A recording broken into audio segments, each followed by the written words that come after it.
Hello बच्चों, कैसे हो। आशा करता हूँ आप सभी स्वस्थ होंगे। आपका हमारे YouTube चैनल ऑनलाइन गणित शिक्षण बाय जोगिंदर में स्वागत है। हमारे चैनल में आपको सरल भाषा में गणित पढ़ाया जा रहा है। यदि अभी तक आपने हमारे चैनल को सब्सक्राइब नहीं किया तो सब्सक्राइब कर ले, बेल आइकन के बटन को दबा दे ताकि हमारा लेटेस्ट वीडियो सबसे पहले आपके पास पहुँच सके। प्यारे बच्चों, जो हमारा टॉपिक चल रहा है वो कक्षा 6 का अध्याय 3 संख्याओं के साथ खेलना चल रहा है। और इसकी वीडियो हमने 10 बना दी है, 11वां पार्ट है। इसमें आज टॉपिक है संख्याओं की विभाज्यता की जांच। इससे पहले की वीडियो हमने 2 से 3 से 4 से 6 से विभाज्यता की जांच करके देख लिया है। अब आज है इसमें 8 से विभाज्यता। देखो, 8 से विभाज्यता की जांच करने के लिए हमें इससे पहले वीडियो में जाना पड़ेगा, यानी कि हमने जो 4 से विभाज्यता का नियम देखा था। अब क्या नियम था वो 4 से विभाज्यता का? उसमें ये नियम था कि किसी संख्या के यदि लास्ट के 2 डिजिट यानी लास्ट के 2 अंकों की से बनी संख्या है 4 से विभाज्य हो जाती है, तो अब टोटल पूरी संख्या 4 से विभाज्य हो जाएगी। अब उसी से मिलता जुलता इसका 8 वाला भी ये नियम उसी से मिलता जुलता है। इसमें क्या है कि संख्या जो 4 अंकों की है या उससे बड़ी संख्या है कोई भी, उसके लास्ट के 3 अंक से बनी संख्या 8 से विभाज्य होनी चाहिए। तो हम ये मान लेंगे कि वह संख्या 8 से विभाज्य है। आइए इसके लिए हम कुछ उदाहरण लेते हैं। देखो, मान लो एक संख्या लेता हूं मैं 1000।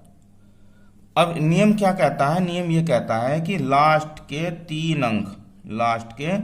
3 अंक से बनी संख्या 8 से विभाज्य होनी चाहिए।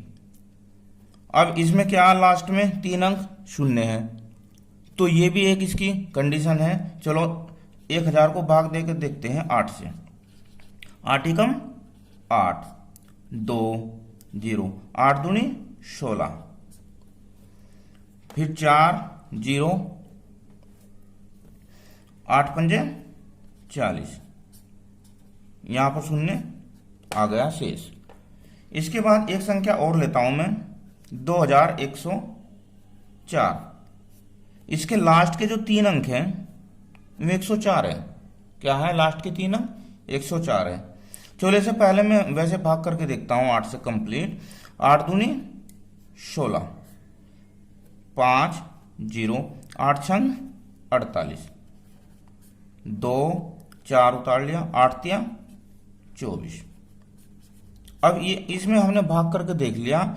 अब हम इसके लास्ट के 3 अंक में भी देखते हैं भाग करके। लास्ट के 3 अंक है इसके 104। कितना? 104। तो 8 एकम 8, 2 4, 8 तिया 24, शून्य। हाँ, इसे हमने वैसे भी भाग करके देख लिया और इसके लास्ट के 3 अंकों को भी भाग करके देख लिया। चलो अब इसके बाद मैं दूसरी संख्या लेता हूं, कोई बड़ी संख्या ले लेते हैं 10,216। कितने ले लिए मैंने? 5 अंकों की संख्या ले लिया 10,216। तो इसके लास्ट के जो 3 अंक हैं वे देखो कितने हैं? 216। 3 अंकों से बनी संख्या 216 है। अब इसे हम देखते हैं 8 से भाग करके। अगर ये 8 से भाग हो जाती है, पूरी विभाजित हो जाती है, तो यह पूरी कंप्लीट संख्या 8 से विभाज्य होगी। 8 दूनी 16, 5 6, 8 सत्ती 56। हाँ, ये पूरी संख्या विभाज्य हो गई। तो इसका मतलब ये भी संख्या पूरी विभाज्य होगी। तो चलो इसे भी देखते हैं। 10,216, 8 एकम 8, 2 8 दूनी 16, 6 1, 8 सत्ती 56, 5 6, 8 सत्ती 56। हाँ, ये शून्य आ गया।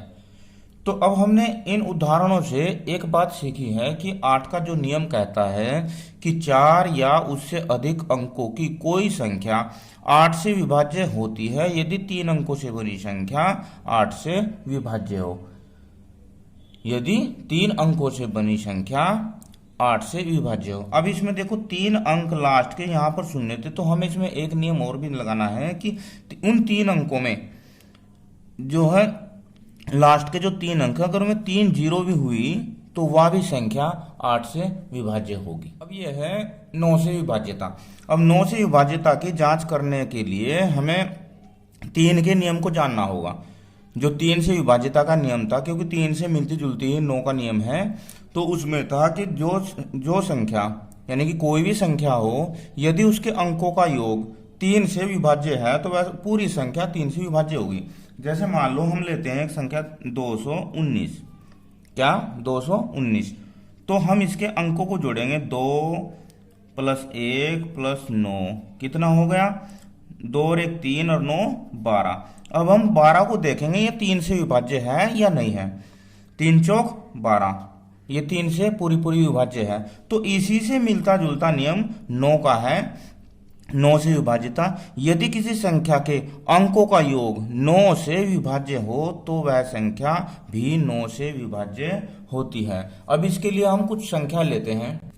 तो अब ले लेते हैं हम 4608, एक ही संख्या ले लेते हैं, और एक संख्या लेते हैं 5283।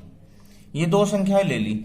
अब इसके नियम के अनुसार अब हम इनके अंकों को जोड़ कर देखते हैं। देखो 4 + 6 + 0 + 8 कितना हो गया भाई 6 4 10 और 8 18। अब 18 को आप 9 से भाग करके देखोगे, 9 दूनी 18 हो जाएगी भाग। तो ये संख्या 9 से पूरी विभाज्य है। अब आइए इसकी जांच भी करते हैं। देखिए 9 से पूरी विभाज्य है या नहीं है। चलो इसकी जांच कैसे करते हैं, इसे हम 9 से पूरी संख्या को भाग देकर देखते हैं। 9 चौक 36, 9 पंजे 45, घटाया 6 में से 5 गया 1 0, 9 एकम 9, 1 8, 9 दूनी 18, शेषफल आ गया हमारा 0। तो ये संख्या 9 से पूरी विभाज्य है। अब इसके बाद 5283, इसके अंकों को जोड़ते हैं पहले। 5 + 2 + 8 + 3, तो कितना हो गया 5 और 2 10 और 8 18 और 3 21, कितना 5 और 2 7 7 और 8 15 15 और 3 18 18। अब इसे हम 9 से भाग करेंगे तो ये भी हो जाएगा 9 दूनी 18। अब इसे वैसे भाग करके देखते हैं। 5283, 9 पंजे 45, 9 छके 54, 54 तो चलने का नहीं, 9 पंजे 45, 12 12 मतलब 5 गए 7, उतार लिया 8, 9 अट्ठे 72, 9 अट्ठे 72 और 8 में से 2 गया 6 और उतारा 3, तो 9 सत्ते 63, शेषफल आया 0। तो ये संख्याएं 9 से पूरी भाग हो जाती हैं। तो इसलिए ये नियम कहता है कि यदि किसी संख्या के अंकों का योग 9 से विभाज्य हो तो वह पूरी संख्या 9 से विभाज्य होगी। आपको कुछ नहीं करना। अगर कंपटीशन में भी ऐसा कोई क्वेश्चन आता है तो वहां पर भी आपको उसके अंकों को जोड़ लेना है और 9 से भाग करके देख लेना है, तो वह संख्या 9 से पूरी विभाज्य हो जाएगी। इस प्रकार इस वीडियो में हमने विभाज्यता की जांच के चैप्टर में संख्या 8 से विभाज्यता का नियम सीखा और संख्या 9 से विभाज्यता का नियम सीखा। एक बार मैं और रिपीट कर देता हूं। 8 से विभाज्यता का नियम यह है कि लास्ट के 3 अंकों को 8 से विभाज्य होना चाहिए। लास्ट के 3 अंक देख लो तो में 8 से विभाज्य है, तो पूरी संख्या कितनी भी बड़ी हो 8 से विभाज्य होगी। 9 से विभाज्यता का नियम ये कहता है कि यदि संख्या के सारे अंकों का योग 9 से विभाज्य है तो वह पूरी संख्या 9 से विभाज्य होगी। वीडियो कैसी लगी कमेंट में मुझे जरूर बताना। Thank you, have a nice day.